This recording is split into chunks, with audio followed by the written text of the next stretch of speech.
We are live. So, good morning, good afternoon, good evening, anyone watching live or later at home. It is my absolute pleasure to be joined today by writer and editor at Baen Books, David Butler. David, thank you very much for being here tonight. Hey, Afternoon thanks for for you. having me. So, for anyone watching now or later who may not know who you are, would you mind introducing yourself, please? Yeah, no, it's my favorite subject. It's a big question. So, I am a writer. My 18th novel comes out in January next month. Um, if you're looking to read something by me cheap and watching this live, I actually have a book that is right now part of a BookBub promotion. You can get the ebook for 99 cents or the equivalent in any online store. So it's like 70p or whatever, however many euro cents, I don't know. Called the uh, called the Jupiter Knife. Sorry. Uh, I know what the book's called. The Jupiter Knife by DJ Butler, and my co-writer Aaron Michael Ritchie is a fantasy novel set in the 1930s about a farmer who uses his traditional magical lore to battle the demons of the Great Depression. On sale right now. So I write mostly for adults, not entirely. I've got a trilogy of novels with Random House for middle grade readers. It's an action fantasy steampunk retelling of the Pinocchio story, and but mostly fantasy. I've got some science fiction. I tend to write, generally speaking, fantasy. I also am an editor. For 3 years I was the acquisitions editor at Wordfire Press, which is a very large indie publisher, headquartered in Colorado. It's owned by Kevin J. Anderson, who's very prolific science fiction and fantasy writer, and Rebecca Mesta, his wife. I worked with them for 3 years, and I now am an editor at Baen Books, which is sort of the smallest, arguably, of the traditional publishers of science fiction and fantasy in the U.S. So, if you walk into a brick and mortar bookstore in the U.S., you'll find Baen Books, and you'll usually find books by me. So some of our bigger named authors, most readers don't necessarily know publishers by name, right? But if you're familiar with David Weber or Lois McMaster Bujold or David Drake, who just actually passed away this week, or Eric Flint or Larry Correa, those are some of our biggest named writers. I also play a little guitar and banjo, and I'm a partner in a corporate training design company, and a lawyer, and an investment banker, and a consultant, and I have 3 kids and a dog, and I like board games. How about that? And clearly you got the same time device that Hermione had on the Harry Potter series to Yeah, be able to fit all that into your life, right? yeah. My great superpower, my great step forward was when I realized I could just be bad at things. I could just I could be bad at stuff, and that's okay. Oh dear. All right. So we were talking a little bit briefly off camera before. So writing editing isn't your first career. Mm. Before you are reading on your website and searching your name on the internet, you were a lawyer before. Yeah. Yeah, I thought I would be a writer from when I was about 7 years old. Um, my in fact, I thought I would write fantasy novels, starting when I was 7. My dad was a career academic, and so he would go to conferences and be gone for 3 or 4 days. And when he came back, he would bring a little gift for everybody, right? And so when I was 7 years old, he brought back a copy of the 25th anniversary Silver Jubilee edition paperback box set of The Lord of the Rings and The Hobbit, with the Daryl K. Sweet covers, and I basically put myself into bed and didn't get out until I'd read them. I spent the whole week reading these 4 books, and decided that that's what I was going to do.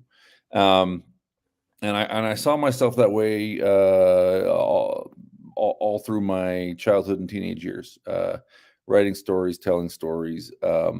Then I got to college and I met a girl and wanted to get married, and she didn't want to be poor, and that seemed fair. So I went to law school instead.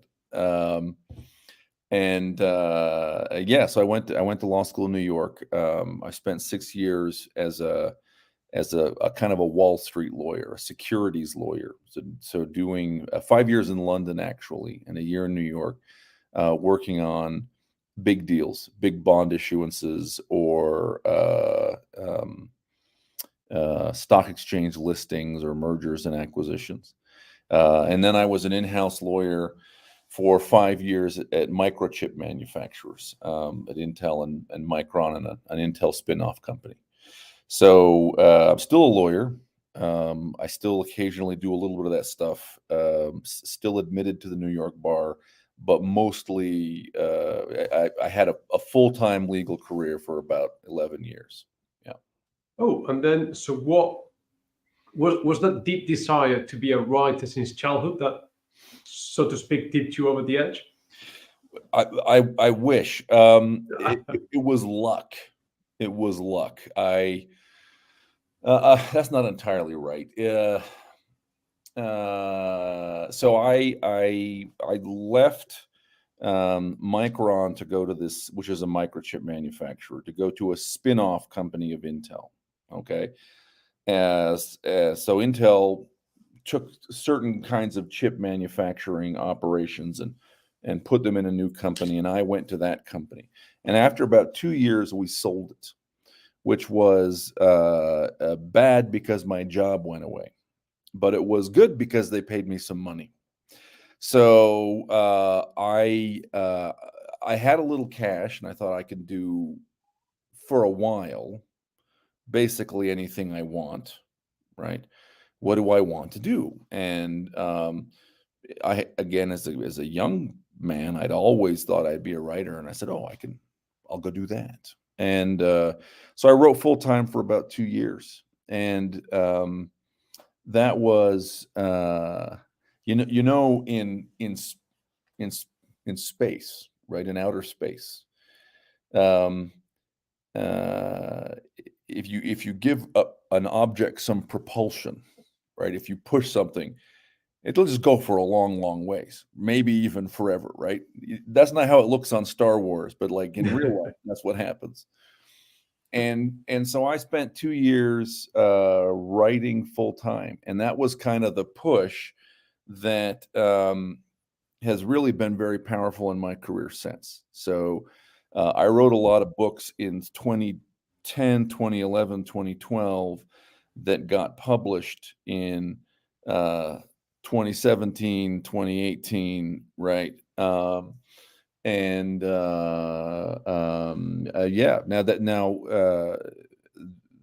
the dirty little secret of writing is that most writers don't actually make enough money to live on writing. Either they live badly. Okay, you can be poor, that's an option. Or they have a job, or they have a partner who has a job, and right, there are lots of ways to do this. So I went back to work. So I have so from 2013, I was back to work full time, doing a lot of stuff, corporate training for 10 years, legal work on the side, various kinds of consulting, and sort of doggedly continuing to write when I can, as much as possible. And like I said, my 18th novel comes out in January, so I've been able to, no one would say I'm prolific, but I'm continuing to be able to publish, and I'm happy about that. Yeah. So are you of the opinion that writing is a bit like everything else, that the more time you spend doing it, the better you get, and the more natural and easier it becomes to get into that habit of writing regularly rather than waiting for inspiration. Yeah, there's a lot of things. Boy, there's a lot. That's such a big question. Um, One, I do think that if you wrote yesterday, it's going to be a lot easier to write today. So there's impetus, momentum is a real thing. And so if you're, I don't know if your audience includes a lot of writers, but a piece, Some. some. So a piece of advice, to writers is, man, if you don't have the time to sit down and write for 3 hours today like you planned, because it turns out your dog has to go to the veterinarian, or your car broke down or whatever. Boy, if you can sit down and write for 15 minutes, because keep that momentum going is very valuable. That part of what you I think that's baked into what you said. I think there's also a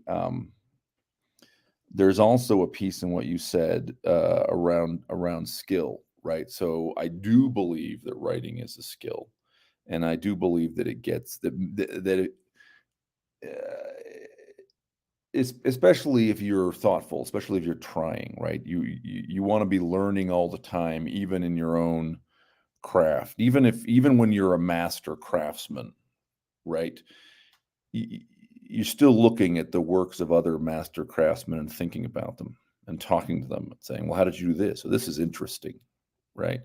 And sharpening your skills, I think that never stops. And I do think you get more powerful and you develop a wider range, and you master habits that make it easier to overcome something like inertia or not feeling inspired. I think that's also true.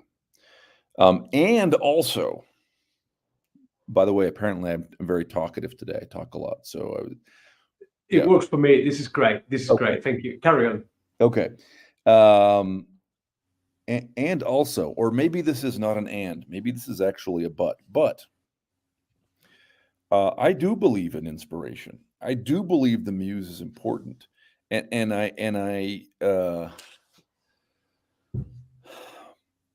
think, boy, this could go a lot of ways. I think I think you have to respect the muse. I think you have to be the muse in yourself and in other people. Okay. And again, a lot flows from that. I think you have to be looking for sort of the gifts from heaven that are going to give sparkle and meaning to your books. I think you cannot just write what people want to hear, okay? Because the muse doesn't just tell people what they want to hear. The muse has things to say. So if you are just writing what people want to hear, right? If you are just writing to the market, you're writing a kind of pornography, and you're betraying that muse, right?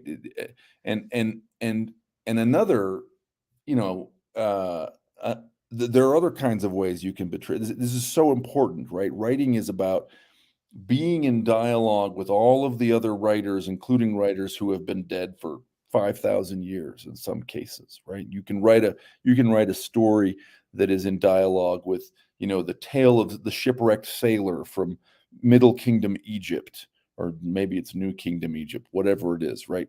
4,000, 5,000 years ago. Or you can write a book that's in dialogue with Salman Rushdie, right? Who, in his novel from last year, right?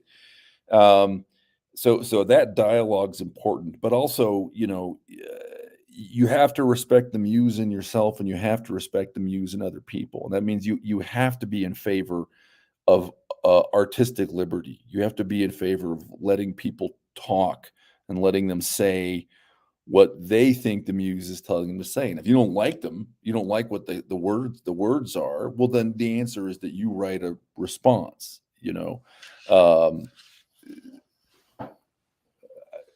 that's like a lot of reactions to what you said, but on the one hand, yes, skill and habit absolutely matter, and on the other hand, I do think it's not just a business. It's an artistic undertaking, and it's a personal journey. And so meaning matters, and inspiration matters, and they matter in like a very strange kind of way, right? There's this great Umberto Eco quote from the second printing, or maybe the second edition of his novel, The Name of the Rose.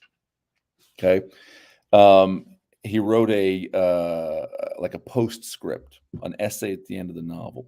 And he said a lot of stuff. The two quotes that stick with me are, he says, one, the greatest favor that a writer can do for the audience is to finish the book and then die. Meaning, get out of the way, right? Because the book exists as the book. And if someone's going to interact with the book, and she's going to have her own understanding and meaning, and you're not supposed to go say, no, that's not what the book means, right? Your job was to develop your skill, communicate with the muse, and create this artifact. And then her right is to go experience the artifact and think about what it means for her, right? It's not to communicate with you. It's to communicate with the book, which is the other famous quote from that postscript, which is sort of on the same point, as he says that a novel is a machine for generating interpretations, right? So this is a very strange thing, this whole writing books, right? You have to develop skill and be in control, but you also, if you're doing it right, then you're not fully in control. You're creating tools for other people to have their own experiences with meaning in the muse. I get that. I want to come back to, I mean, you're just saying so many things that are so interesting, but I want to come back to writing a little bit later, because I'm very interested in your role as an editor. So how did you make that transition into editing? And basically, what does an editor do? What's the job of an editor once a writer has written the book, they found an agent, it lands on your desk? What happens then? What's the story? Yeah, that's such a good question. And there's a lot to say, and different people would probably give different answers. So let me talk a little bit about acquisition and about kinds of editing, and then maybe also about philosophy, right? I'm game for all of that. Okay, awesome. And also the market. We could talk about different modes of publishing, and I'm going to try to shift. So like the sun is, like, as I said, the sun is coming through the window here, so I'm moving around to try to Yeah. the light. Don't worry. So I work with a traditional publisher. The reason I did it is because I wanted to help the publisher. One of the key editors had moved on. They needed somebody. And I also wanted to strengthen my relationship with the publisher. And also I want to help other writers. This has been an important thing to me in my writing career. I do a lot of things to try to help other writers. This was one of them.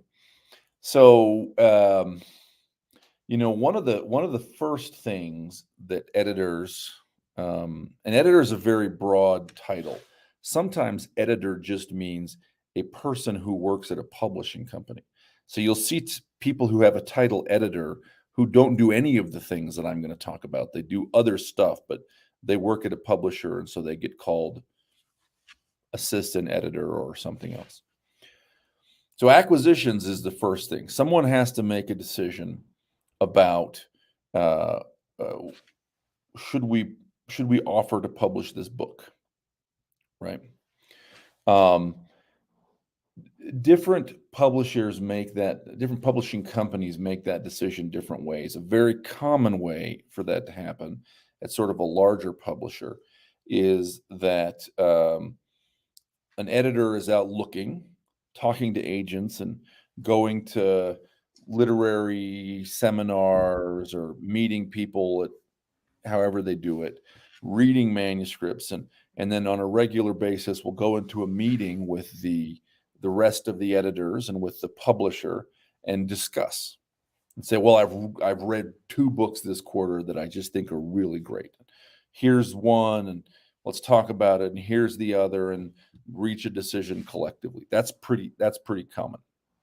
Baen, that's not quite how we work. There's some aspects to it that are like that, but we're just small enough that the reality is that our publisher and editor in chief, Tony Weisskopf, calls the shots. She decides what books are published. So my role is to read them, talk about them with her, make recommendations. I do all those things. And at the end of the day, it's not a vote. Tony will say, well, we're going to publish this one and that one, but not those three, right? So that's acquisition is one thing editors do. Now the actual editing process, in a traditional publisher, okay, there are said to be four kinds of editing, or four steps, or four phases of the edit, okay, by which the book is produced. Now, in reality, these will sort of combine or blend together. It's not always so crisp as first A and then B and then C, right? And again, especially in smaller presses or in an indie situation, and I'll talk a little bit about the indie market in a minute here. So the first phase is the developmental edit. And the developmental edit is the edit that focuses on the story. Okay, and this is the product of the developmental edit is the editor reads it and usually produces an editorial letter for the writer. And the editorial letter will say things like, well, first of all, you've got to give some compliments. You should make sure the writer knows that you like the book, and here are some things specifically I really like about it, right?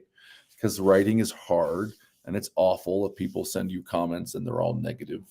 So you comments on the story, like, I had difficulty feeling a lot of sympathy with the protagonist. I wonder if we could give her a more noble quest, or maybe if her sister got sick right up front instead of later, then she could be then we would be sympathetic with her effort to get her sister the medicine she needs. Or maybe we could make the protagonist funnier, and then it'd be easier to be sympathetic or something, right? Or boy, the first act is really slow. I think the decision that Jaime makes after the church is burned on page 200, could we do it at page 100, right? Could we bring that forward, because it just feels like it takes too long to get there, or things like that, right? I need more subplots. The climax needs to be bigger. And this is it's an interesting kind of dynamic, right? Because so sorry to interrupt you there. So yeah. I'm sure you're about to address it, but like, what kind of, or in your experience, the level of tension between the author's vision of the book and that editorial comment, like how much tension and back and forth is there? And I'm assuming obviously some writers would be easier to work with than others, but is there a degree of tension and interference there? Yeah, this is exactly where I was going. That's exactly right. And let me connect to my earlier comment, right? So I need to respect the muse in myself by not just writing for the audience, by not pandering, right? But I need to respect the muse in other people too. And it's ultimately the writer's story, right? And so really, what the editorial letter tends to do is say, well, here's where I struggled, and here might be a way to change it to make it easier so the reader doesn't struggle, okay? But the writer might say, I see what you're saying. I'm going to make a different change to try to address the same problem. And in fact, the writer might say, I'm not going to make any change at all, right? Now, this is where we get into this sort of tricky space, right? Because Because if I, the editor, send a letter and it says, "Whoa, I want to, here are 5 changes I think would really help, or here are 5 issues and ways I think you can address it," and the writer says, "No, I'm not going to do any of them." Yeah. uh, there's, you get into a tricky space, right? Maybe I'll say, "Wow, you know what? We've paid this person $10,000, but I can't work with someone like on a basis like this." And maybe you call and have a hard conversation and say, "If I, we have to be able to work together. So, why do you not want to take any of the comments, right?" Or maybe I say, "You know what? Never mind. I don't want to publish you." Um, So hold on.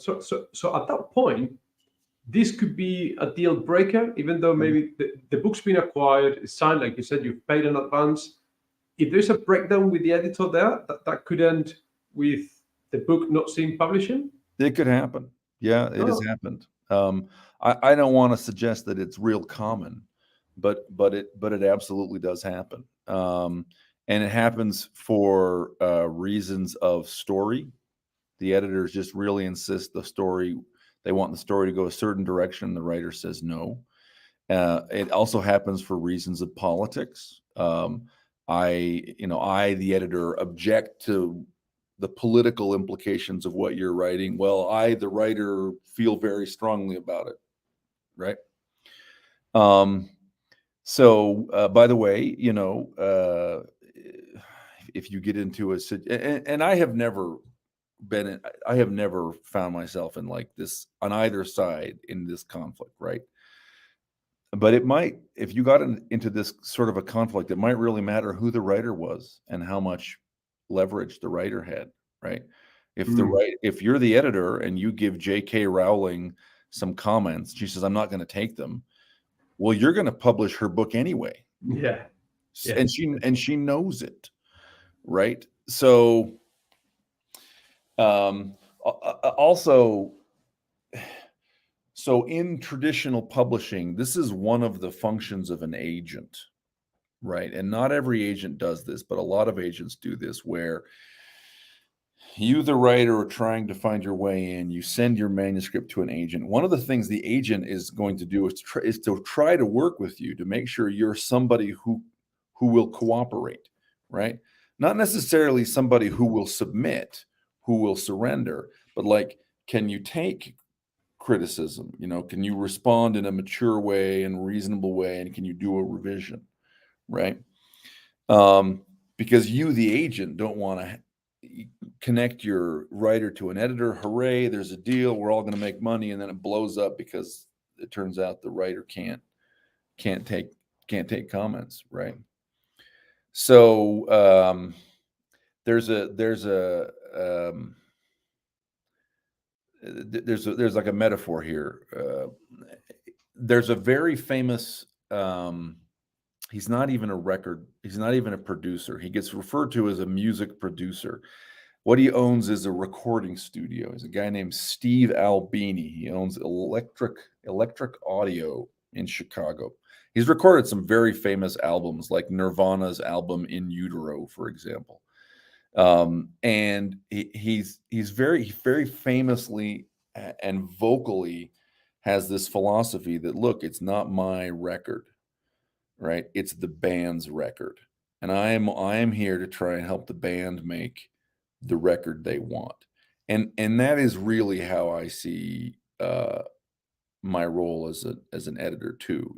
Is not to impose my will. Like, I don't want to acquire a book and say, well, this is pretty good, but to be really good, you need to put in a dolphin, and it has to be set in a circus, not on a ranch, and also, right, like, I don't want to do that. I want to find a book where I like what the writer thinks and what the writer is saying, and it's a beautiful and it's an entertaining book, and I can help it be more of all of those things, right? By helping it be more of what the writer wants. I'm not saying I always succeed in doing that, right? But I'm saying philosophically, that's what I would like to do, is be the guy that helps the writer make the book more of what she wanted. right? So that's the developmental edit. At a big publisher, you might do 2 or 3 rounds of that, because the editing process, especially for your first book at a big publisher, might be kind of 2 years long. Oh, Um, wow. at a smaller publisher, you might get 1, right? You might get 1. So that's the developmental edit. Then there is the copy edit. And the copy edit usually is a read through for consistency, right? Did all the characters have the same name all the way through, right? Did they have the same hair color, right? No, nobody mysteriously teleported 50 miles for no reason because because the author just forgot where they were, right? Mhm. Or suddenly the gun that was in their hand was no longer there, right? So that's the copy edit. The line edit is someone gets in and looks at the writing on a line by line basis, right?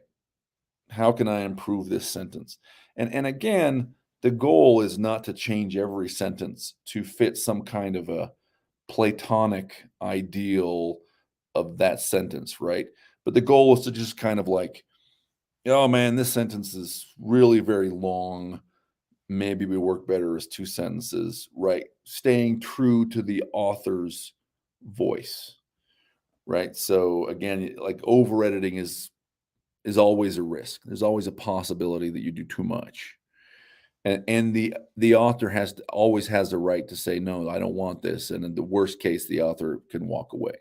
Mhm. So developmental edit, copy edit, line edit, and then proofreading is just looking for mistakes, right? Spelling errors and wrong punctuation. Now, when I read a book to do a developmental edit, I hand over an editorial letter, but I also send over the manuscript because when I'm reading, if there are spelling errors, I just fix them while I'm in the manuscript. And I will also put comments in there. Like I'll highlight and say, man, you used this word 7 times in the Mm. last 2 pages. Or if I notice consistency things, like I won't, there's just no reason to wait for the next person to Yeah. notice them, right? So, so, so in real life, those 4 edits, like they bleed together. But those are the at least conceptually, those are the stages. Now, by the way, to get back to that point about the sort of conflict between the writer and an editor, which is a real risk, it can happen. It does happen sometimes. Mhm.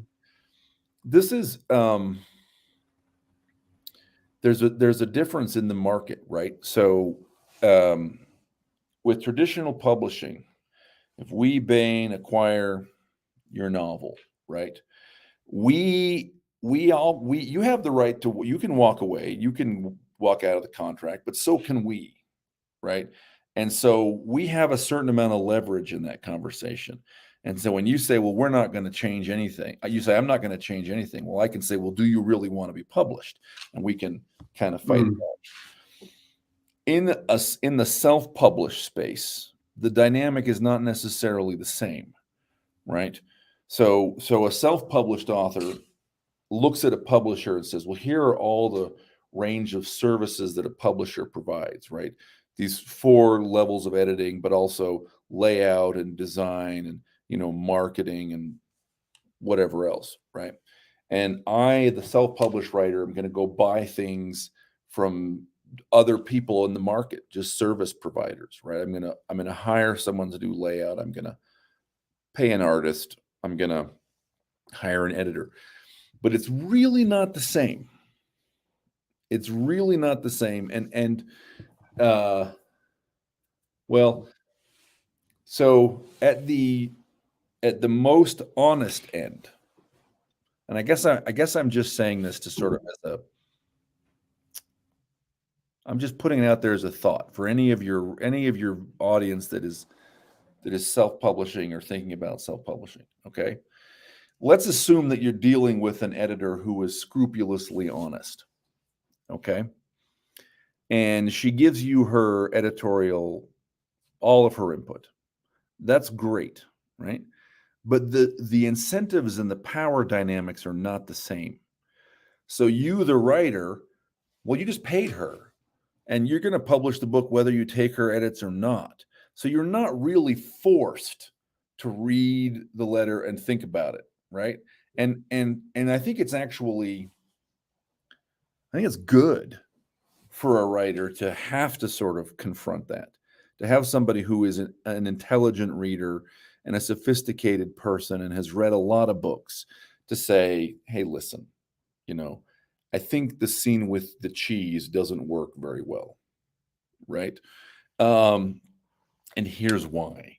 And so I think it's healthy for a writer to get confronted that way. And so if you hire an editor and she gives you her comment letter, man, do your best to really take it seriously, right? Doesn't mean you have to make those changes. You never do. It's your book, right? But like, go fight with it as if that person was, you know, had power over you. But also at the other end, man, so I worry. I was out doing some market research a few months ago, okay, trying to figure out uh, where indie writers might get some of this kind of help from, okay? And I saw that on Fiverr, Fiverr with two Yeah, R's.com, yeah. right, where people can sort of post and offer services. And I saw people whose entry said, "Hey, I have worked with big New York publishers. I worked with Random House or Simon and Schuster, and I will give you a developmental edit of your book for $500." Now that sounds great, except the the the price is so low that I am worried that you the and man, this interview is going all kinds of weird places. I'm I'm worried that you, the writer, right? If you pay $500, like how much time can someone really put in for $500, right? Um, it's I worry that that person's incentive is not to give you a really detailed, helpful edit. I worry that their incentive is instead to give you a couple of comments based on a very quick read and say, your book is so amazing. This is so great. You're so talented. I wish I was still at Random House. I could acquire this book because it's so wonderful. Now, you, the self published writer, you get a couple of comments and you feel like, oh, yeah, those are correct. And then you feel validated, right? But you just paid $500 for someone to spend an hour looking at your book and sending you a flattering email, right? I worry. I'm not saying I know that happens. I'm Well, just saying, I think it's a little bit like, I don't know about general audience, but from your background, this is like 2008 and the ratings agencies and yes, all those, CDOs and all that stuff, isn't it? correct. This So looks great. I will take my fee now. yeah, yeah.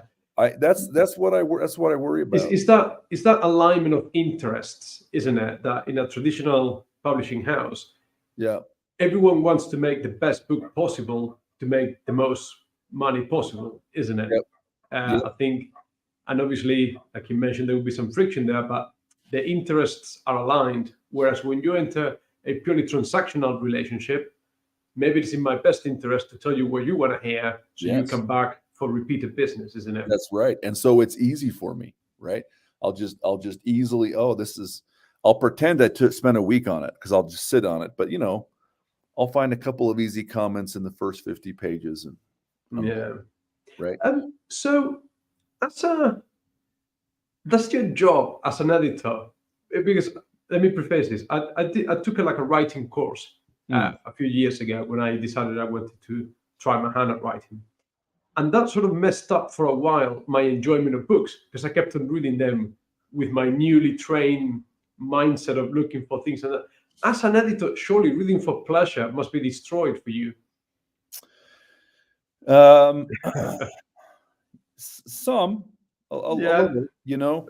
Um, I but it's well, yes, it's also harder to watch movies because a lot of the same.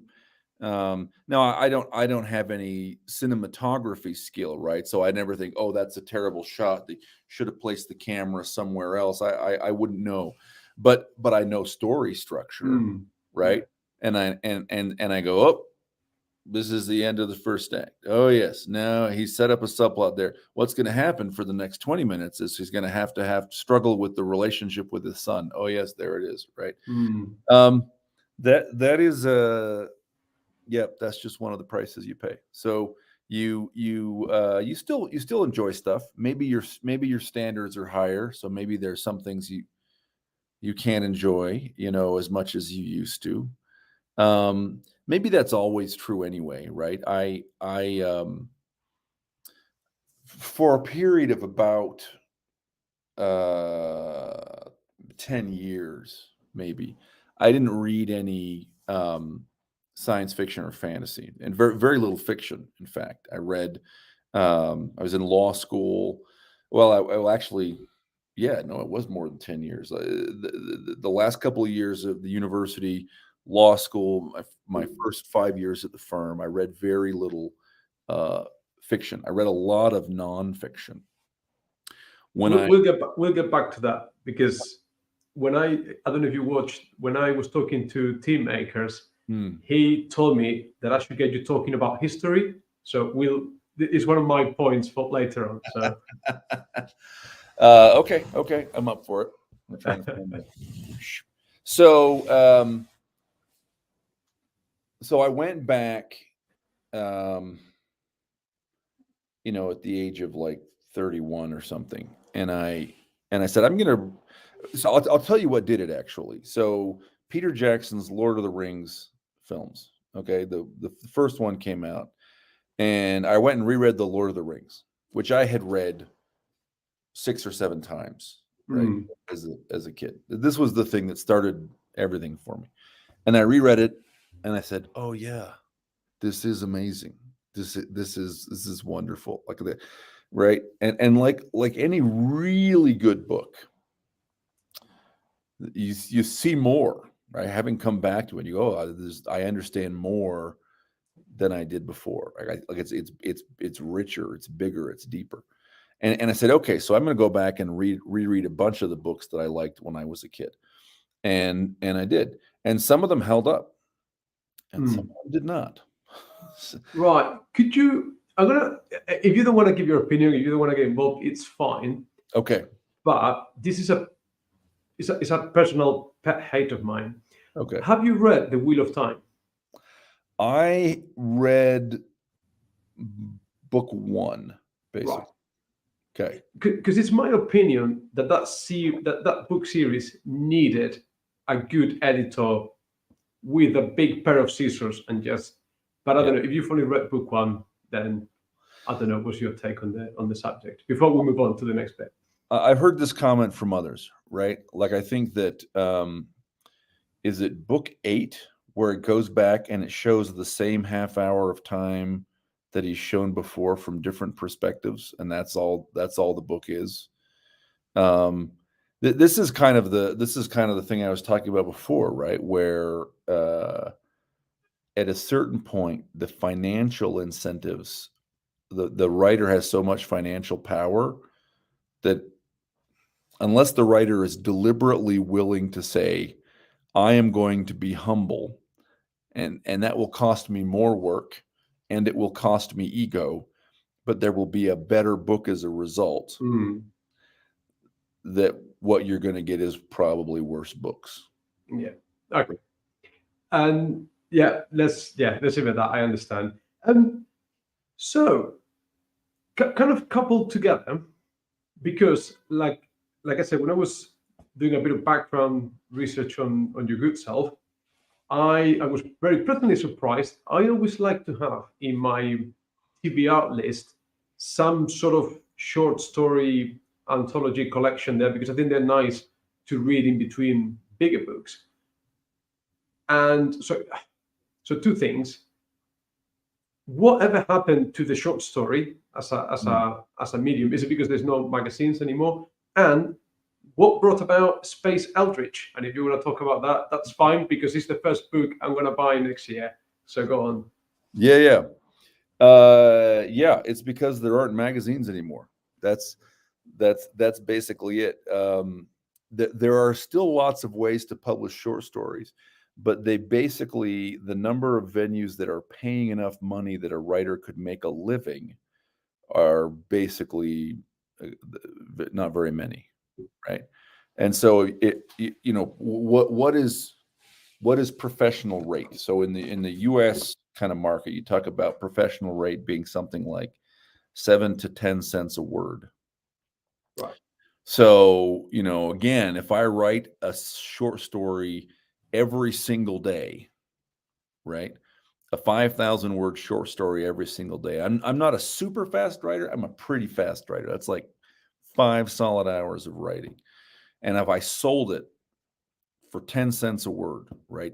Every single day, $500, $500 a day. You could make an okay living, right? You need to be sort of careful about where you lived and right and not having too big a family and stuff. But that's if you wrote and sold a story every single day. You'd have to be like insanely prolific and insanely successful, right? So people used to be able to make a living selling short stories, and they can't. There's still lots of places to publish them. There are some. Space Eldritch is an example. There are some ways of publishing short stories that I think are basically new with the publishing revolution. So I'll come back and talk about that in a minute. The magazines that remain, they still exist, right? Are now facing another a new challenge, which is I'm sure you've read about this. People are using AIs, right, chatbots, to write and submit short stories, right? And I can't remember, I can't remember which venue it was in February shut down because they'd become inundated with so many AI created short stories. They were spending all their time just trying to detect the short stories, right? Where people just said to Chat GPT, write me a 5,000 word short story about a guy named Gus who, is trying to find his robot teddy bear or whatever, and take that and submit it. Yeah, short fiction is tough. The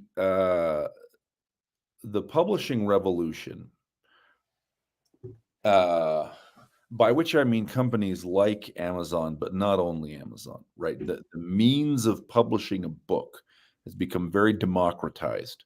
It's very cheap. Same as it's very analogous to the what's happened in the music industry. Like the technology and the tools necessary to record a record are within the grasp of very ordinary people, right? Yeah. You don't have to get Abbey Road studios anymore. You can go get for a few $100, you can go get a recording unit that will record 32 tracks, and you and your buddies can do it in somebody's basement, right?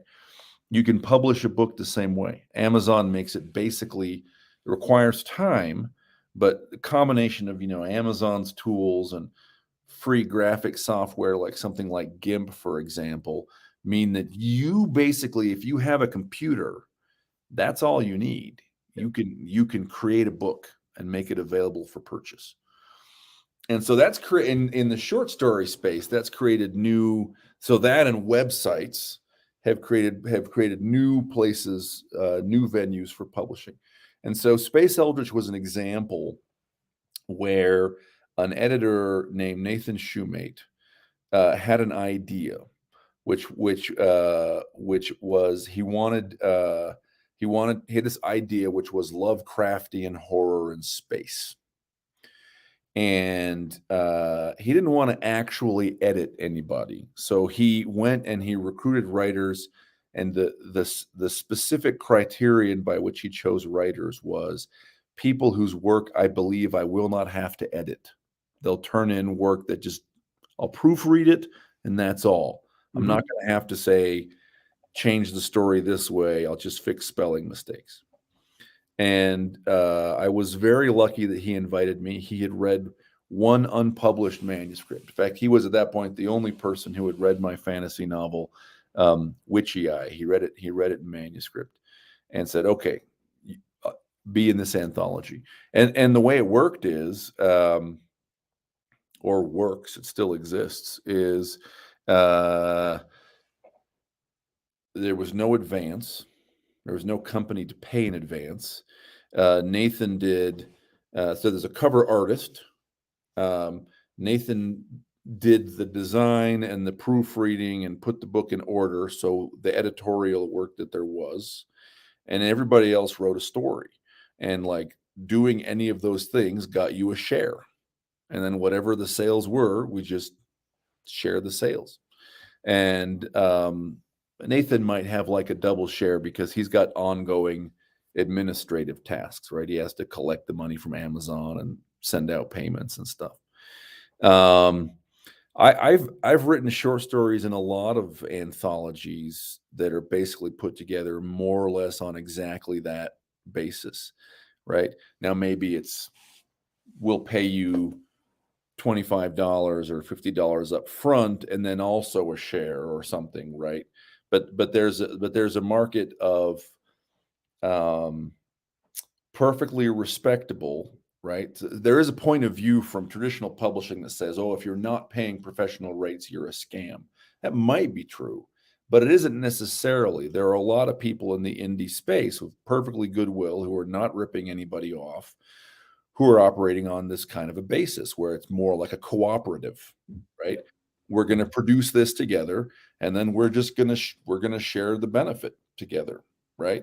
Or smaller publishers who are operating on a very small budget, and so they operate at a similar basis, right? Look, I can only pay you $25, but you will get royalties, and so if we sell a lot, you will make money. And I've got stories and collections where in fact I have made kind of a fair amount of money because it turned out to the anthology went and sold a lot of copies.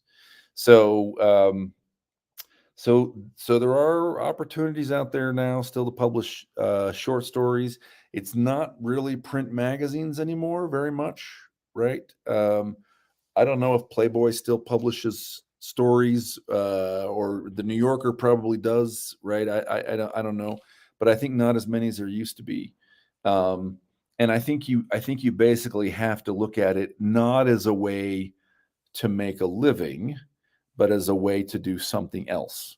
And that something else might be purely to make art, which I respect very much, or it might be, in conjunction with my career writing novels, I'm going to write short stories, that have an auxiliary function that contribute toward the novel writing success.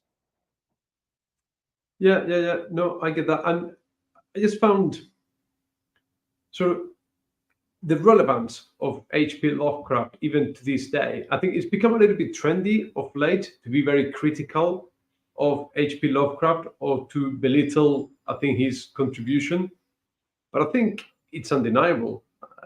I think his impact has, withstood time and has influenced pretty much every single horror writer out there, isn't it?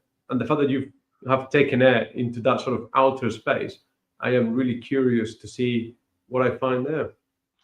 Yeah, he's so interesting for so many reasons. The absolutely, his influence is enormous, right? And it's interesting to kind of look at it and say, well, what is it? There's an aesthetic, right? And some of that aesthetic is just really driven by the time, but also the idiosyncratic individual this guy was, right? Like on some level, it seems, for example, that H.P. Lovecraft was just disgusted by fish, right? And so fish are always like a creepy, horrifying presence, right? There's never anything good that looks like a fish in an H.P. Lovecraft story, right? Oh, that came out of the sea. Yeah, It came out of the sea. If it comes out of the sea, it's horrifying and alien, right? yeah. Okay, so he didn't like, fish and octopus and eels and stuff. And you're right. I think there's criticism of him. I think one of the big things is we live in an age, and I don't want to project the American culture war on the whole world, right? That's an easy mistake for an American to do. But in American publishing, uh, we've had a couple of waves of sort of very political and anachronistic judgments being applied to writers, living and dead, right? But hey, this writer who died 85 years ago didn't have my politics, or didn't, believe things that I think are, racist specifically, right? Yeah. By my standards, he was a racist. No one should read his books, and no one should respect the contribution he made, right? And that this gets back to my earlier comment. I mean, well, it's a bigger thing. You just can't. If you are really a writer, right, and you are serving the muse, you never tell anybody to shut up. Anybody, living or dead, that's not how you do this. You can say, I disagree. And if you feel that Shadow over Innsmouth or whatever was racist, then the proper response for a writer is to write a story back that argues, right? But it's not to say we can't publish him. We're no longer going to name awards after him. He was just bad, right? I mean, I agree with you, and this is going to be leading into my next talking point. But I discovered Lovecraft still in my teens, and I think his racist views were very subtle in his writing. I think they were more prominent in his private letters that got published posthumously. But in his writing, you sort of kind of have to look for it, and they totally passed me by when I read it as a 15, 16-year-old. But even so, I am the parent of two mixed race kids. I would never stop them from reading H.P. Lovecraft. I would love it if they picked up his works and read them, because I think they are fantastic. Right. So, leading into your interest in history, I think you are of the opinion that we cannot judge things in the past with the lens of today, isn't it? I think context is always important. I think it is. I think also it is a political act, and a foolish one, to try to erase the past. I think the responsible way to interact with the past is to learn from it. And the basic thing we do to learn from it is read the writings from and about the past, right? So censoring those, reducing them to a single dimension, making every person or every issue about my personal, political crusade is a bad way to be human. It exposes us to being manipulated. It reduces the wisdom that we have in our culture and our personal lives, right? And Lovecraft is so interesting. Among other things, right? He died poor and obscure, right? And his fame, his literary, well, it depends how you define success, right? But reaching a large audience, the part of success that is reaching a large, happened after he was dead, right? And it happened in ways he could not possibly have imagined, such as, for example, the popularity of of the tabletop role-playing game Call of Cthulhu. He could not possibly, this is how I met him too. He could not possibly have imagined that was going to be a thing. That I people still would, play. I still play every Tuesday night. yeah, that's what a fun game. What a man, that's how I encountered H.P. Lovecraft is and then I went and read the stories, right? And but those didn't exist. Tabletop role-playing games were not a thing when he died in 1938, whatever the year was, right? So somehow his investing in his relationship, and there's like a lesson for writers who are listening here too, right? His investing in his relationship of mentoring and writing correspondence and trying to help younger writers meant that when he died, that he had champions who were still alive, who wanted to write like him, who wanted to write stories using his creatures, who wanted to make sure his stuff stayed in print. And then somehow, he got into movies by Guillermo del Toro, and he got into episodes of the Ghostbusters cartoon, and you can buy little plush Cthulhu's, which is bizarre, right? Because his whole there's like the aesthetic piece, fish are scary, and there's like the linguistic piece where he'll use words that are obscure in colloquial English, right? Like squamos or rugose, or right. But like arguably the basic thing that was just amazing was the cosmic horror, right? What was scary was not that a monster jumped out and said boo. It's that you slowly face the realization that you are nothing. Yeah. And your species is nothing. You are not the center of the universe. You are no different from an ant. And things are inevitably going to come that are going to wipe you and your species out, and no one will care. Right. And it's the horror of that void. And right. And So he nurtured younger writers who were around to champion him later, but also B, this is the, again, to connect to an earlier point, this is what literature is all about, right? Is he had a dialogue forward. He engaged in, and people are now having dialogue back with him, right? What a wonderful enterprise literature would be in.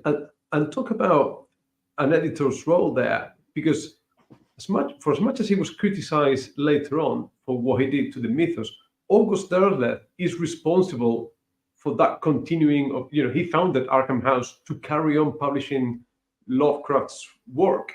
Right. And if it wasn't for him, he probably would have just, stayed as a footnote in literary history, isn't it? Yep. People would have written their scholarly articles about this writer everyone has forgotten, but you wouldn't be able to get on Amazon and buy Cuddly Cthulhu or Cthulhu Bobbleheads or Cthulhu for President, Why Vote for the Lesser of Two Evils bumper stickers. Right? Yeah. What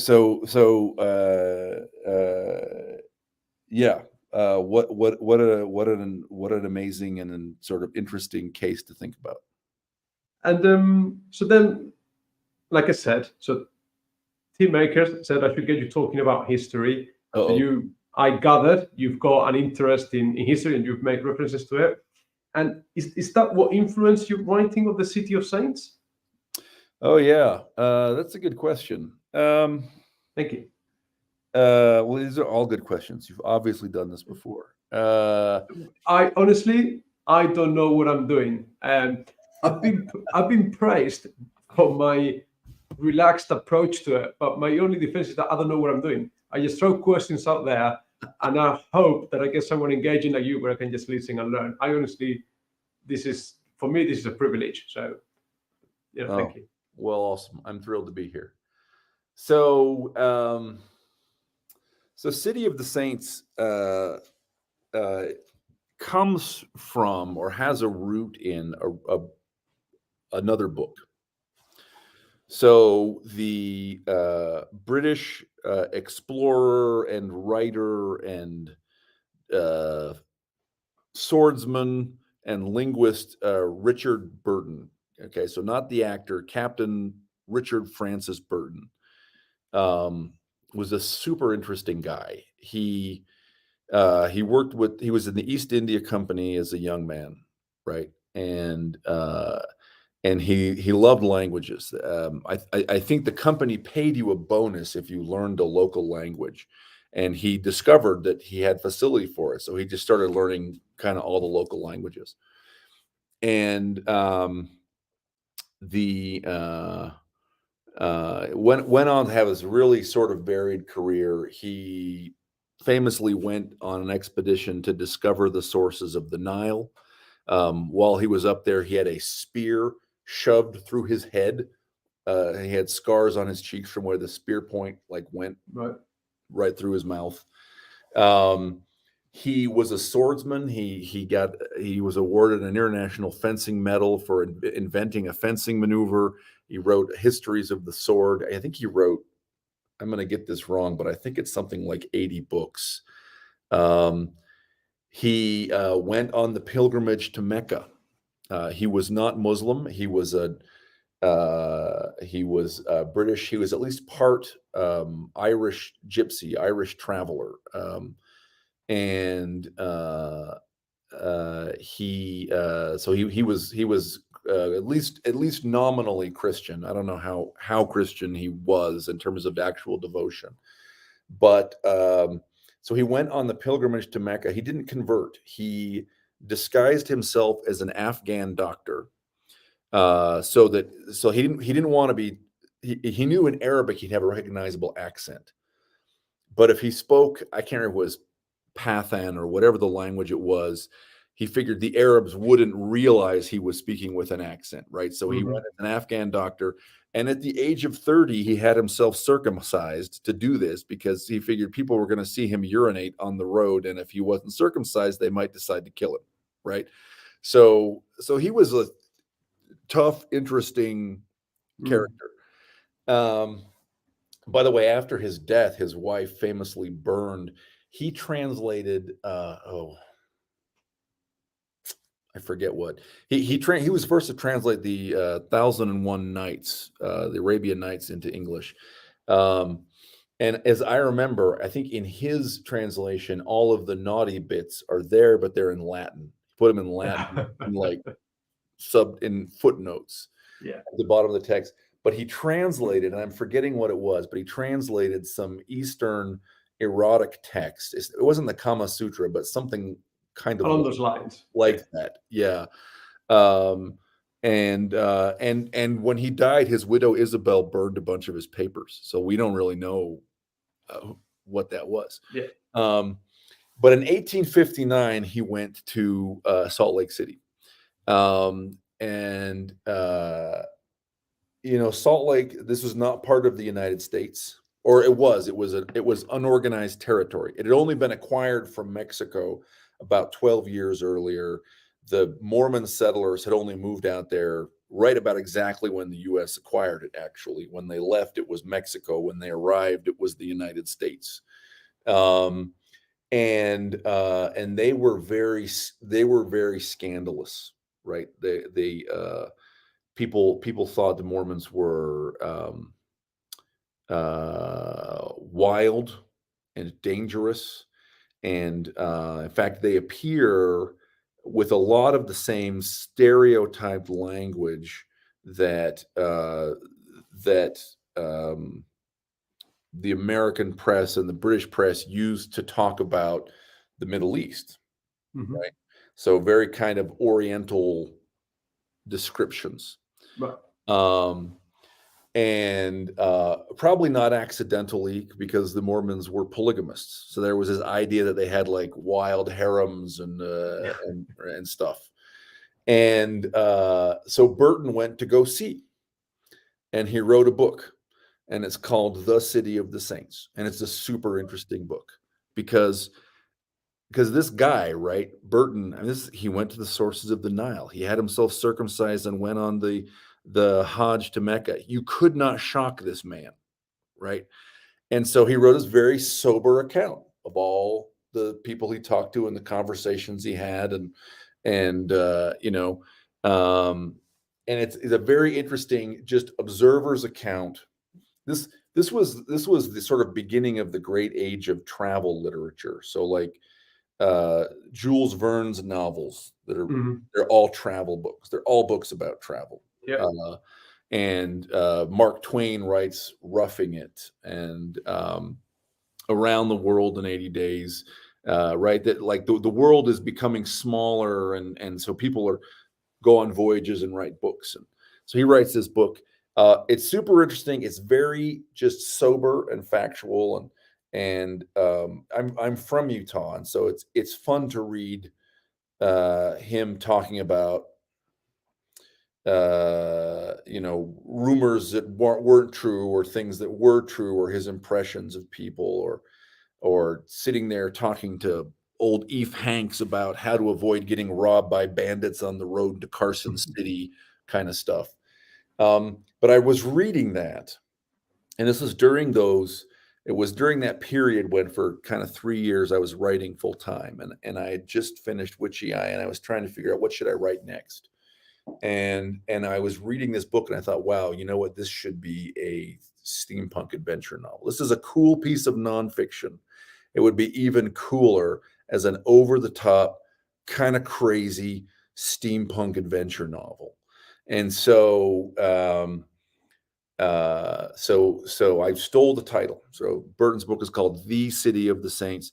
City of the Saints is my title. It's set in 1859. Burton is one of the characters, and he is traveling west as an agent of Her Majesty Queen Victoria, because there are rumors that the wild Mormon kingdom has airships and ray guns, and everybody wants to get control of that or get access to that technology, especially because it seems like war is about to break out between the northern and the southern states. And so he's traveling. He has competitors. Steampunk has I mean, not only steampunk, but maybe especially steampunk literature has a tradition of borrowing real historic people and especially writers. It's kind of a Yeah. Yeah. fun. James Blaylock uses Conan Doyle in his series. That's right. Yep, absolutely. And so Samuel Clemens, Mark Twain, is one of Burton's competitors. So Burton is a writer. Samuel Clemens is too. He's traveling west on his amphibious steam truck, the Jim Smiley. He's an agent for the U.S. Army. He's traveling with this sort of homicidal lunatic he can barely keep under control. Edgar Allan Poe, who in the real world had been dead about 10 years at this point, died a very strange death, possibly killed as a side effect of election fraud. Um,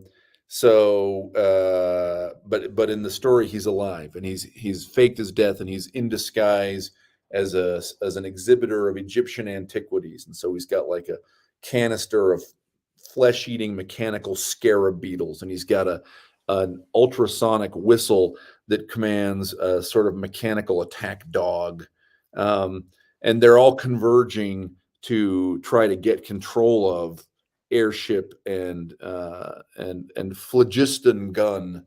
So this is a scientific dead end, right? There was this idea that phlogiston was a substance inside matter, and that when something burned, right? If I burned this box, what happened is the phlogiston was being consumed, and it left behind calx. That is actually nonsense. But in the book, it's real. So there's a phlogiston gun, and it ignites things, and yeah. So I turned Burton's very sober travel book into a over the top gonzo action romp with like kung fu heroines and ray guns and crashing airships and stuff. History, yes, but sort of as the pretext or as the starting point for writing what is really just meant to be a fun action adventure story. That is fantastic. That's brilliant stuff. I've the book I will never write, but since I found out this fact, it's been going around in my head, is that Agatha Christie, there's a period of her life where she disappeared for like a few days, and no one knows where she was, and she just turned up like 5 days later. So in my head, there's a story there. There's a story there where she's, some sort of time traveler, secret agent, meeting H.P. Lovecraft, possibly fighting some kind of, dark horror, something. There's a story there, but I don't think I'll ever get to write it. But you can take that for free if you think there's anything in there. Why not? That sounds like a great story. You should write it. Yeah. No. I think I work better as a reader than a writer. Like you said, I've got a couple of books on Amazon because, everyone can these days. But once kids came along, my life just took a turn for other things. I understand how that is. You'll get your time back, though. Yeah. I just got a few years still to wait for it. That's probably right. But I quite like those pseudo historical stories. I think Tim Powers does a great job with his pseudo history. And the thing I admire, of course, like love-hate relationship with Tim Powers books, but the fact that he respects utterly and down to a T the timeline and where the characters were at a particular point in time. I think particularly Declare is a brilliant book. Yeah. Declare is fabulous. He's one of the ones. So when I was young, I read The Drawing of the Dark, and that was all I could find by him. And this was pre-internet, of course, and I couldn't find, the library system didn't have anything else. And so I just thought, well, one hit wonder, I guess. But when I came back, 20 years later and was like rereading the books I'd read as a kid, I read that one. And this was good. This was really good. I was right to think this was good. Then I went and read the rest, and Declare it's like a John le Carré novel done as a fantasy, but yeah, his thing is to scrupulously respect the real history, right?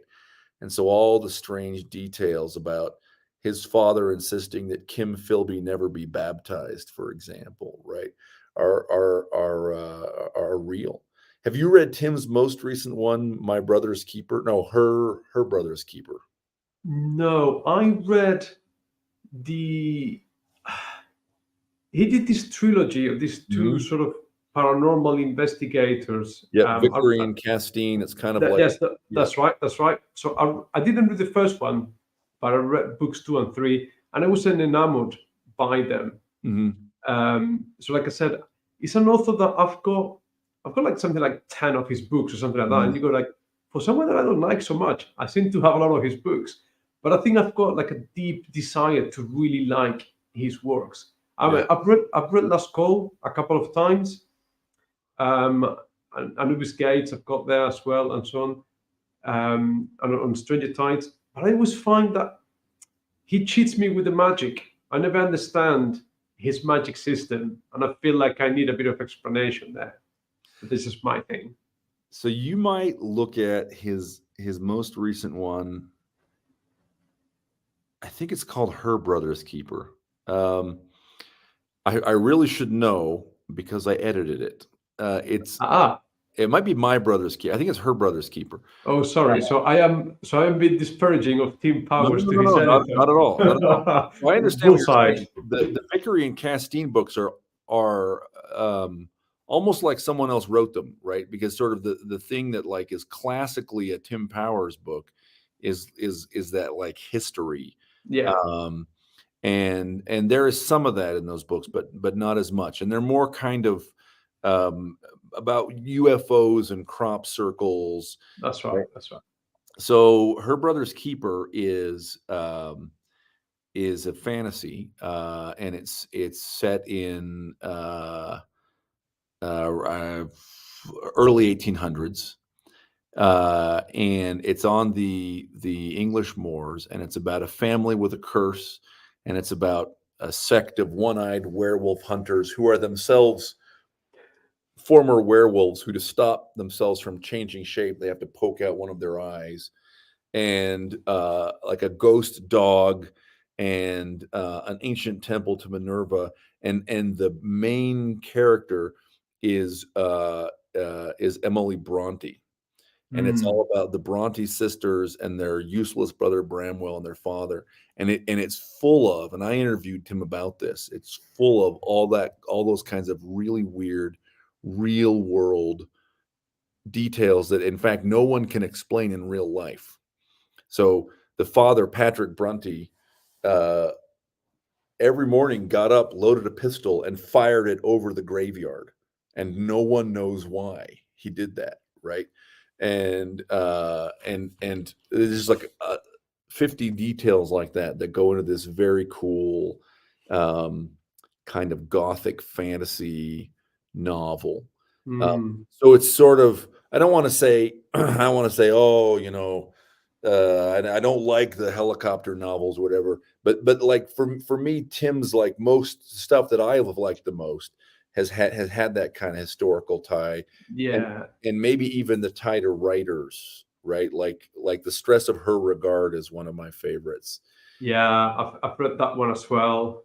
Um, yeah, yeah, and I, I will. I think he works better in that sort of Victorian setting than with the whole LA Mm, movie Hollywood scene, like earthquake weather yeah, and things like that. But yeah, like I said, for an author that I don't love, I seem to have a lot of his books. So that's funny. it's a funny. Like I really want to like him, Yeah, but I always find something that I don't understand, something that doesn't make sense to me in terms of there's always ghosts in his books. There's always a ghost, yeah. and but there doesn't seem to be considered, or people seem to know things about ghosts and how to work around them or how to deal with them, but we never know where that knowledge comes from. We, as the reader, we we don't go through. I suppose in fantasy, there's always an element. Particularly, I blame Brandon Sanderson for this. That in all his books, you get um, an exposition section of the book where he has to explain the magic system to the reader. So you do it through the eyes of the main character. Tim Powers never does that. He never gives you an exposition dump on his magic or the ghosts or anything. You just go along with the ride, which obviously helps the pace of the book. But I feel like I am missing something that is never there. That's so interesting. Yeah, I think that is something that Brandon Sanderson has done to fantasy. And I think the pendulum has to move back. I was at a panel about 3 years ago, hmm, 2 years ago, at a Comic Con, and the panel was basically an argument about hard magic, and it was me against six other people. And they were wrong, and a guy in the audience raised his hand, and he said, um, a question to me. He said, "So, okay, I don't understand though. If I don't have a hard magic system, then what's the reveal at the end of the story?" And I said, "Are you telling me you think that the only way to end a fantasy novel is to learn something about the magic system?" I said, Mm, this is Brandon Sanderson has taught you this. That's ridiculous. You can you don't have to learn anything. You could, y- y- but if you want something to be learned, it can be, you know, who committed the crime, or what is the consequence of this action, or what do we find in that previously unexplored land, or a million other things. It does not have to be, oh, and it turns out that if I put steel and tin together and burn them both, then I can make a mm, rainbow, right? So like the the financial success of Brandon Sanderson, I think, has a distorting effect on what, and I'm not saying you're victim of this, okay, but I've seen it. It has a distorting effect on what people think fantasy literature is about. And it's not just this guy. I have for years people find out uh, that I'm involved in fantasy literature, that I write and edit it, and they think when they're pitching their novel, okay, I'm writing a novel, here's my magic system, and I say, stop. Yeah. I don't care about your magic system. Skip forward to the next part. And they, I don't know what to say now, right? Or they'll ask me. I say, yeah, I write fantasy. Yeah, this is my fantasy series. Which you have? What's your magic system? That's not the important part of the story. Yeah. No, no, no. I agree. I mean, and luckily, I discovered fantasy way back before Sanderson, and I never had an issue with a wizard casting fireballs when the time called for it, With because Gandalf, right? And Gandalf that's right. never explains Jack. That's right. That's right. And that's not the issue. That's not the problem. And I was fine. I say I was fine. I think with Sanderson, I think he's guilty a little bit in the Stormlight Archive, and Brent Weeks to a degree in his Lightbringer series, that they come up with these hard magic systems that are codified and ruled and so on, but they still find a way to break the rules so the main character can do something that has never been done before within the constraints of that magic system to get out of a sticky situation. And it's like, well, then you've defeated your own purpose on creating this thing. But maybe I'm being too harsh with that judgment. But I find that. No, this is so we're at the edge of a very big conversation about which I have some very definite views. Uh, let me spell out what I at a high level kind of what I think about this stuff. Okay, and there are lots of people who like hard magic, and I don't object to the so-called hard magic stories or systems existing. But I think it is those are stories that walk away from the essential power of fantasy literature. They are AWOL. They have abandoned the post.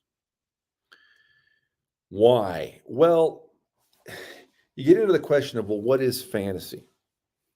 Okay, on some level, the difference between fantasy and science fiction is that in fantasy the hero has a sword, and in science fiction the hero has a ray gun, right? And that may be, if you're picking what shelf the book goes on, maybe that's all the thought that goes into it. Oh, she has a bow and is riding a horse, fantasy. Oh, this guy is in a spaceship, science fiction.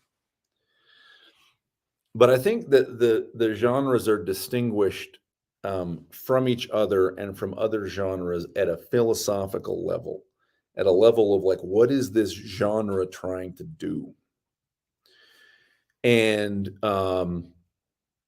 there are different ways to talk about this, but I think that the philosophical heart of the fantasy genre is that it is a spiritual genre. It is wrestling with the what if questions about the human spirit. Okay, and you can think about that as being the unconscious mind. Okay, or you can think about that as being you know the right brain. The left brain is what I can consciously focus on, but the right brain is the part of me that's making all of the connections that I don't see, right? Mhm. So fantasy is exploring that to understand more about human beings. It's trying to explore the archetypes.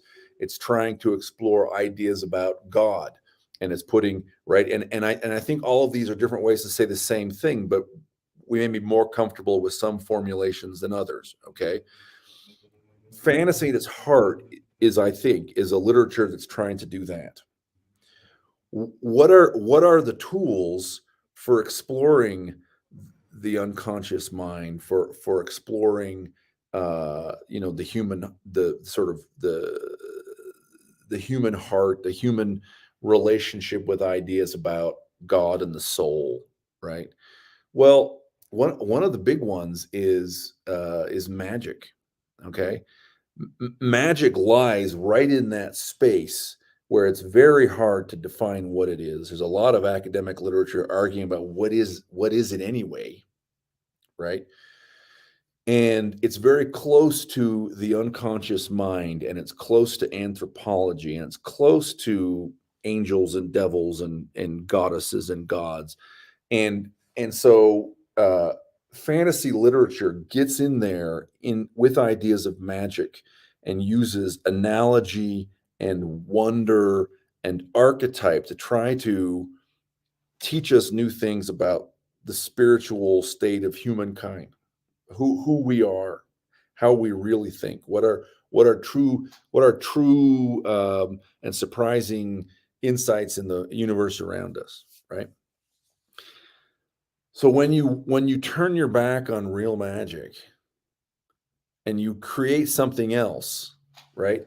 There are different ways to talk about this. You're choosing, rather than exploring all of the complex, unseen connections that are in your right brain, and you're looking through the focus of your left brain at a construct you yourself have created, right? If I use this color, I can get bigger, and I touch that color, I get strong. If I burn tin, I can jump. If I burn copper, I can see farther, right? Mm.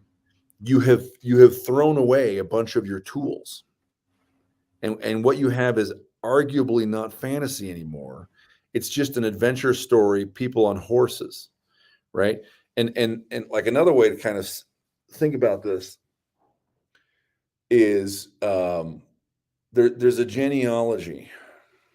And again, it's actually not even clear where it starts, but somewhere back in the mists of time, when we're like cavemen squatting around making cave paintings and eating our neighbors, right? Ritual and mythology and unconscious images, and we start to make art and fantasy literature, fairy story, epics all descend right out of that matrix, right? And then below fantasy literature is games, Dungeons and Dragons, Yeah. Magic the Gathering, and below those games is hard magic. Because hard magic says I don't want to deal with the weird dark cannibals in the caves. I don't want to think about the legends and the epic stuff. I'm just going to reduce real world. I'm going to replace real world magic and wonder and analogy with a game system, right? It's like Magic the Gathering. If I have 2 red glass beads and this card, I can Yeah. do this attack. And it, again, I warned you, I have feelings about this. Right? No. Because Not I everyone agrees with me, but I think that it's a pernicious influence on the size of Brandon Sanderson. call Pernicious influence on fantasy literature. no, because I call hard magic systems.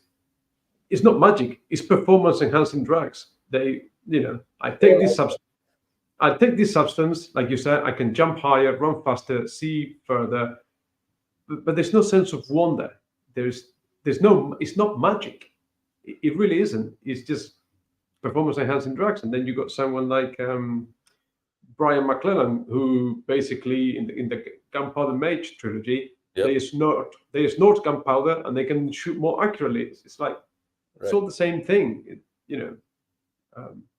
The only hard magic system I really enjoyed was Brent Weeks in the Lightbringer series. But a good magic system doesn't make necessarily. It doesn't make a good story. It doesn't make better characters. It doesn't make better plot.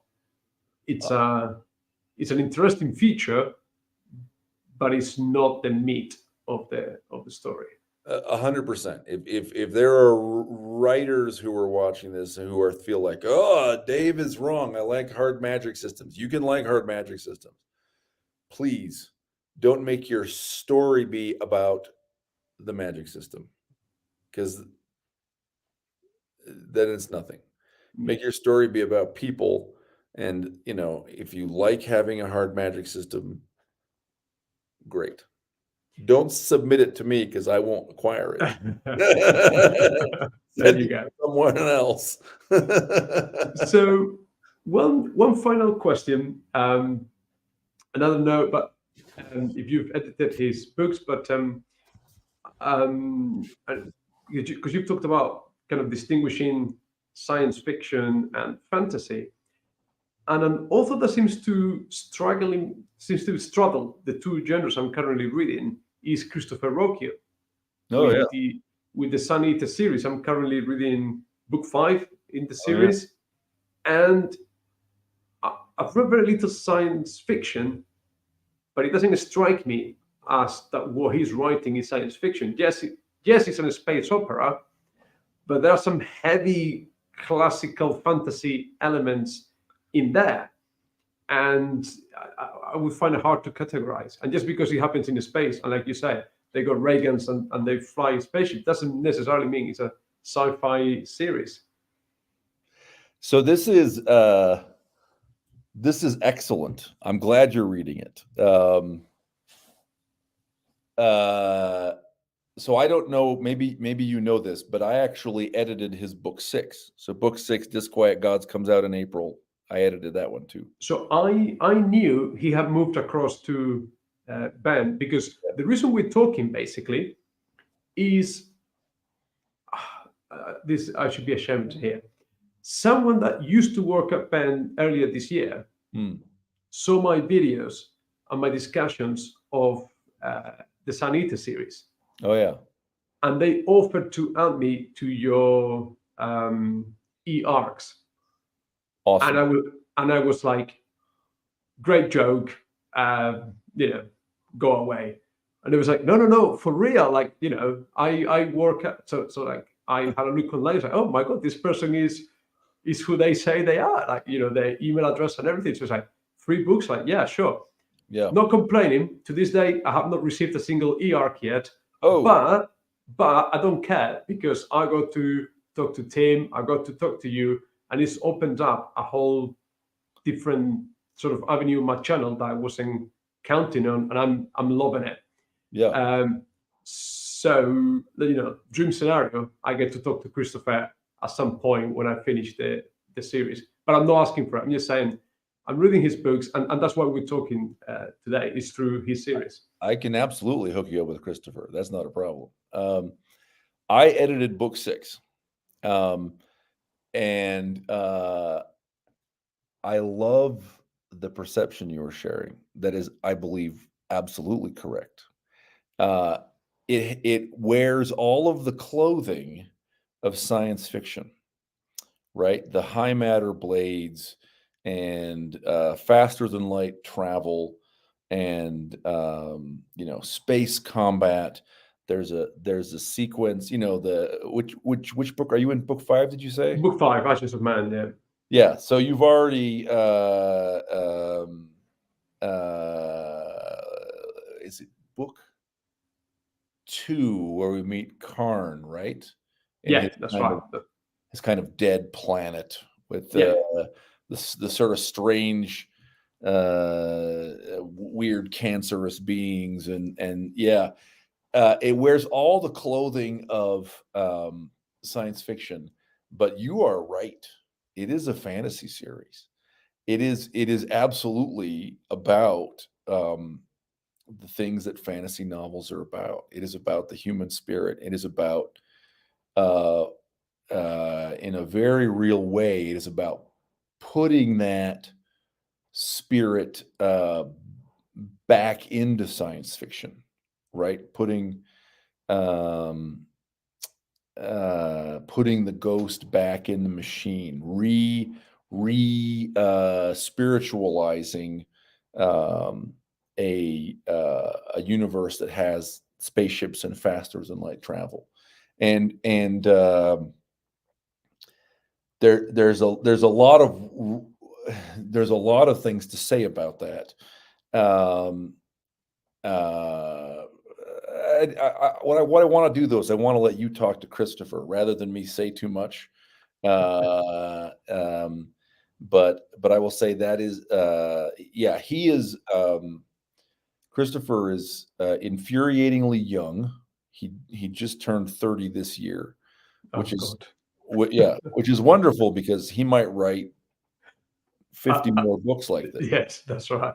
Um, and he's really the heir of Gene Wolfe, in terms of writing big idea, speculative fiction novels. Yeah, what do I want to say here? I will say this: there's a surprising number, I think, of Christopher's readers who miss what is going on at a fundamental level in the story, and I think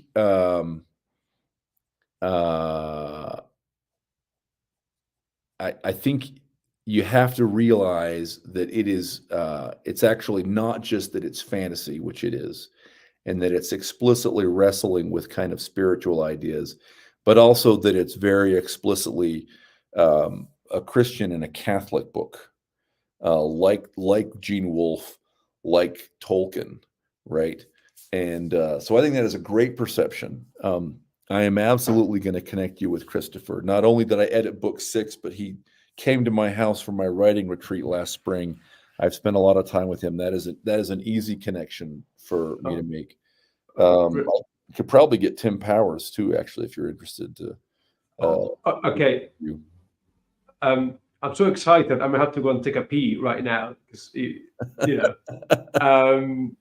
but that'll be utterly amazing, and I'll be eternally grateful. And if you ever came to this part of the world, a traditional Spanish paella in its hometown, it's on me. If you ever visited, wonderful, it's a deal. Fantastic. Yeah, I mean, someone like Tim Powers, who I started reading when I was 15, 16, it would be amazing, even though, unfortunately, the thing with what I do, this channel, I say what I think. I'm not trying to gain followers. I'm not trying to get, free books. I'm not trying. This is my hobby. This is because, like I said to you, I live in a small town in the east coast of Spain. No one in my circle reads the books that I read. There's no one I can talk to. So I started this thing when I moved back here 4 years ago. And then it's connected me to people all over the world. And it's allowed me to engage in a hobby and a passion that I've had since I was a kid. The fact that I'm talking to you tonight, it's amazing. The fact that I talked to Tim, all the authors, indie authors I've talked to, it's a bonus. But I'm not looking forward to become a booktuber and give up the day job and this is what I'm going to do for a living. This is, it's a passion of mine, and it will go as far as it will go, whatever that is. Yeah. And the reason I'm saying this is because I would say what I think. I don't feel beholden to game. If I have a negative review about a book, I would say so. If there's something I don't like, I would say so. I'm not trying to please anyone. I respect that a lot. But yeah, just to reiterate, yeah, if I could talk to Tim or Christopher at some point, that'll be like Christmas and my birthday all wrapped into one parcel. Awesome. I'm happy to connect you with both those guys and any other Baen writers. I think I can probably get any of them to talk to you. So really appreciate that. Happy to do it. Thank you. Well, I think on that bombshell, literally, I think this is a good time to leave it here for today. Before we go, though, David, could you tell us where people can find you or what you're up to these days? Yeah. So again, if you think, okay, I'm not so totally offended by Dave, maybe I'm willing to try a book. And if you're listening to this anytime in the next 8 or 9 days, you could get The Jupiter Knife by DJ Butler for 99 cents or the equivalent on any ebook outlet. My website is davidjohnbutler.com. That's John, John, davidjohnbutler.com. I'm pretty active on Twitter. I still call it Twitter. I think we're supposed to call it X now or something. I don't know. Apparently. Yeah. My handle there is at David John Butler. I used to have a very large Facebook following, but I deleted that account a few years ago. So that's basically it. Twitter, the website. If you're in Discord and active and message me, I'll invite you to my Discord server, which is pretty lively. Yeah, I can be emailed through my website. I always respond. Excellent. Well, once again, David, thank you ever so much for accepting the invite today, and for anyone who's watching now or later on, thank you for popping in, everyone. Take lots and lots of care. Merry Christmas, and we'll see you soon. Bye. Bye. And hopefully now we've got